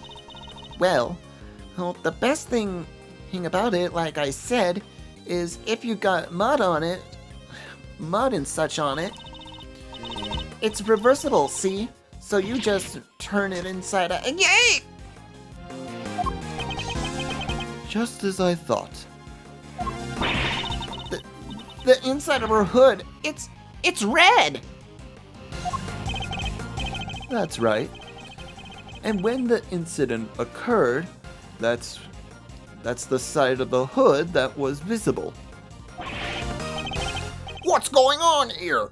What were you really up to, huh? Pal? Wait! Hey, I never even wore it. Hit that way around. Perhaps if you would allow us to examine it, we could confirm that for ourselves. And y'all are gonna confirm that how exactly? It was raining right up until the president's speech, correct? That much can be established already. And as for you yourself said... Heck, I don't use neither. Come rain, sleet, snow, or shine, I use my trusty parka every time. If you haven't reversed your parka since the rain, then the inside should be dry. Well, wait a sec now. Well, I got this big old backpack on, Hunsie, so I can't take off my jacket. Yeah. Maybe I could show y'all some other time. You think an excuse like that week is gonna wash with Mr. Edgeworth? Oh. Well, what are you waiting for? If you're innocent, take it off and show us. It wasn't me, I swear. I never shot the dang president. I could never. If that's true, Miss Lloyd, then your best option is to cooperate and tell us the truth. Is there a particular reason why you chose to wear a parka with a red hood here today? I'm sorry, Ruffles. There's something I never told you. Something I couldn't. But I'll come clean, I promise. Just go easy on me now, you hear?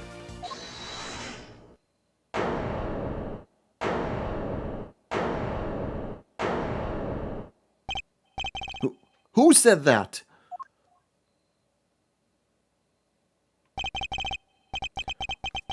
Hold your horses. It's a little soon for the end game.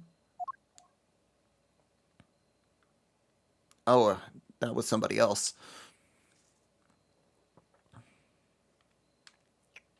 I thought that was the president or something. That goes for you too, Mr. Prosecutor.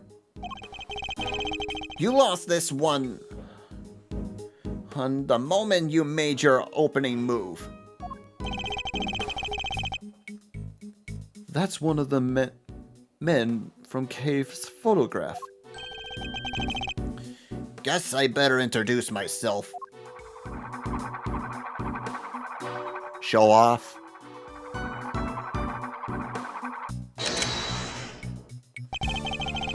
name's Bronco Knight. Hey, I'm the president's personal bodyguard.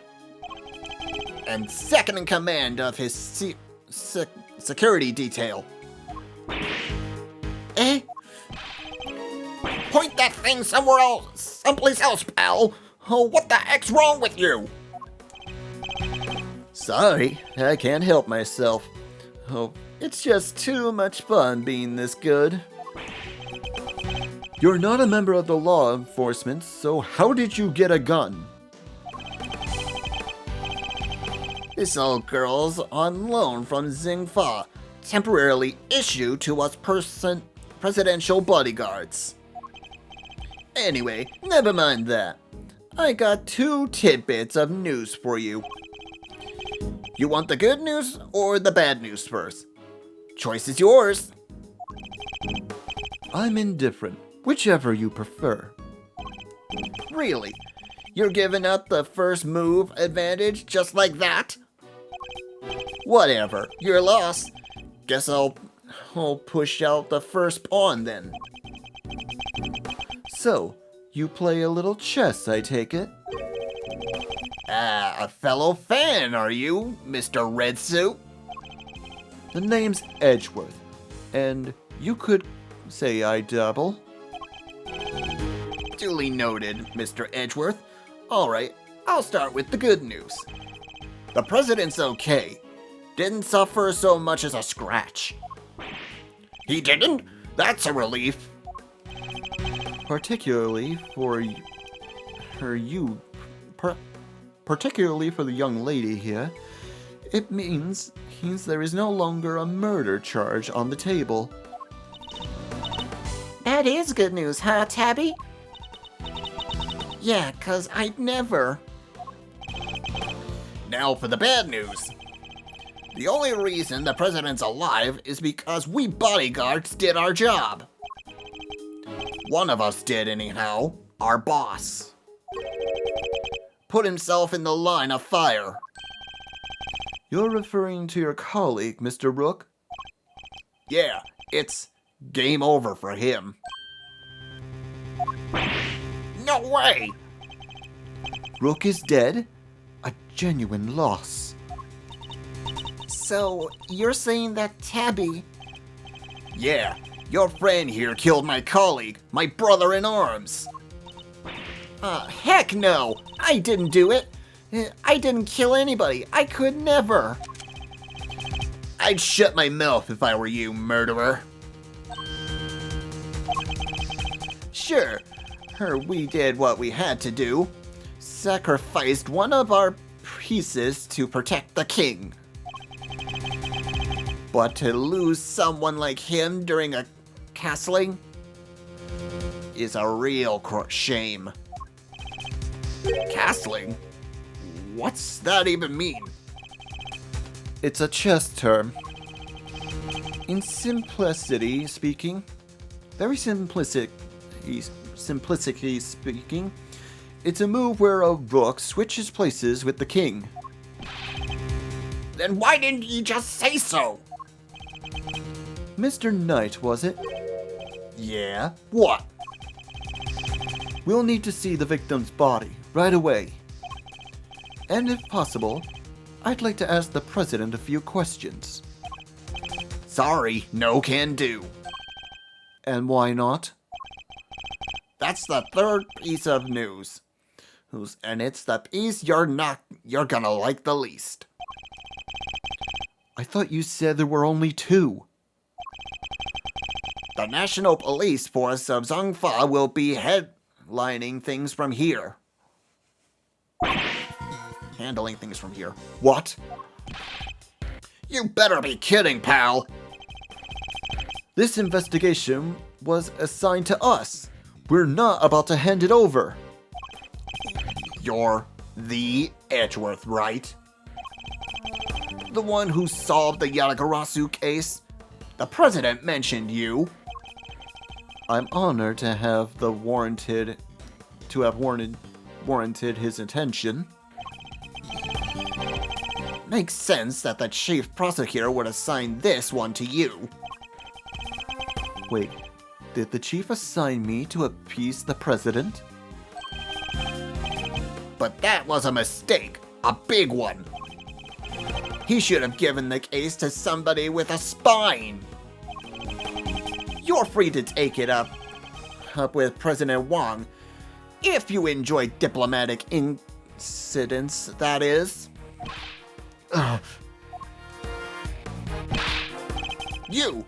You're coming with me. We'll continue this on the presidential plane. No. I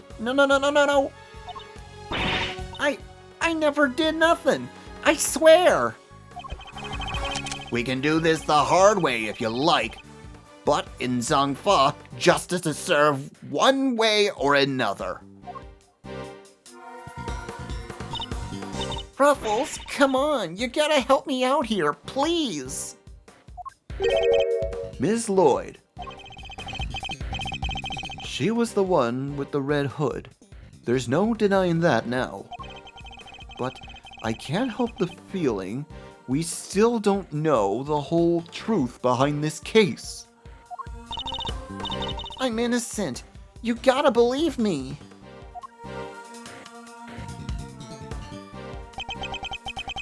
Can I really let this happen? Is this really how it ends? The look in her eyes, the crack in her voice as she begs me to help her. This is no act by a criminal. She's genuinely scared. And if I let him take her, we'll never know what really happened.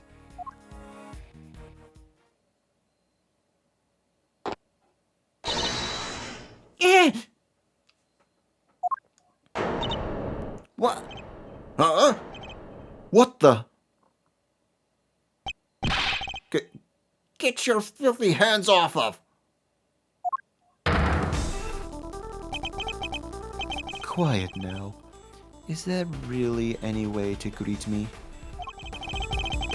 Your neck has barely begun to heal, and you've already forgotten who I am? I'm disappointed. Well, it's you! Ah, so you do remember.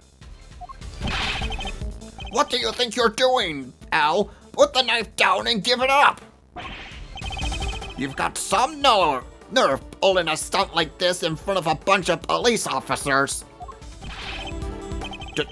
Don't even think about it. You don't stand a chance against this guy. Who are you really, Mr. Doe? Let's just say that I'm no simple ice cream seller. Guy's a pro, a hitman. His name's Shelly the Killer. The killer? There's no legal profession in the country who doesn't know that name. An assassin capable of taking down any target, any place, any time. This isn't the first time our paths have crossed. It's been too long, Mr. Edgeworth. But of course, this is the first time we've met face to face. You're the assassin we've been looking for! In a sense, yes. A certain someone did indeed hire me to carry out the contract. And that contract did indeed specify that I was to assassinate President Wang. I swear I've seen his picture in one of my old files before, but how could I have been so careless? My bandage proved useful for bringing a knife into the park undetected, but I miscalculated in certain other regards. He didn't bring a gun? Now, shall we play a little game, Mr. Knight? I know how fond you are of such diversions.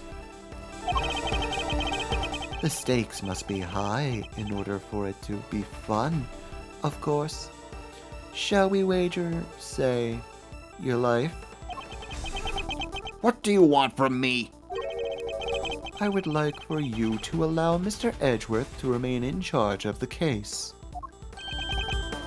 He what? What are you up to, Dekiller?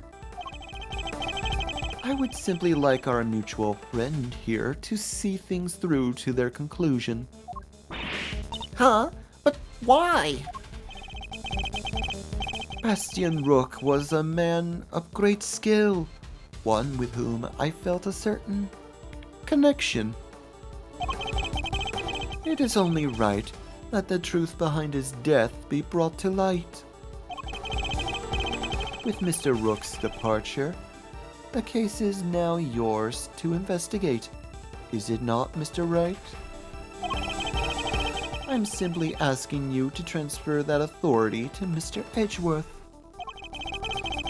It's not something worth losing your life over, surely.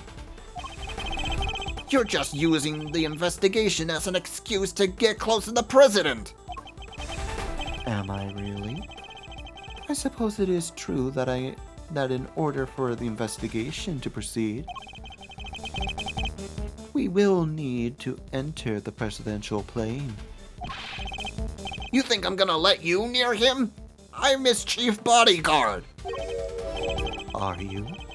And here I thought you were only second in command. Rook's not around. That means I'm number one. I wonder if you have what it takes to step into such capable shoes.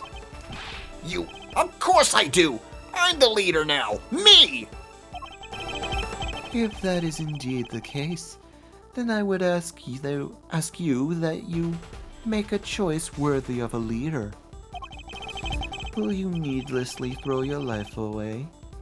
Or will you allow the investigation to continue? Is he really doing this to gain access to the president? Does he even need to? What is he plotting? You have no objections, I trust, Mr. Edgeworth? Come, let us continue the investigation. What do we do, sir? It would seem we have little choice but to do as we're told. That said, listen, detective, and listen well.